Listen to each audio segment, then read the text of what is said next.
Many of these things Zaha designed herself. She's loved playing with shapes, moulding her own world, ever since she was a child in Iraq.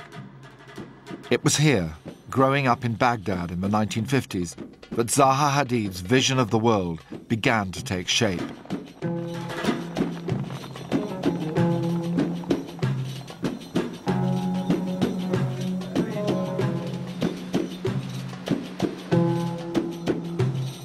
It was a beguiling marriage of the old and the new, of tradition and modernity.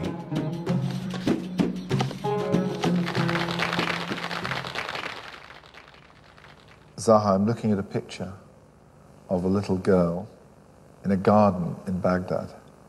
It's full of mystery, really. Do you recognize that? Oh yeah, I remember that picture. What's she thinking, I wonder? I don't know. I was preoccupied with something. I don't know what it was. You were. I was a very curious child. Why? You mean you were curious about the world? About everything, yeah. So I used to walk around all day, and I was almost like an only kid because my two brothers were already abroad. So I used to run around all day asking questions. And so by the end of the day, my mother's had enough.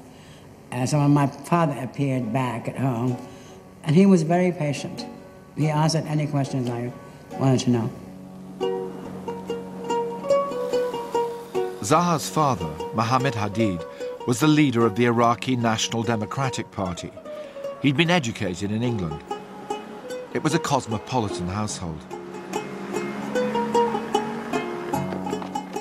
It's so extraordinary, this childhood of yours in Baghdad, because the way you describe it, it's such a civilized place. It was an amazing place, really.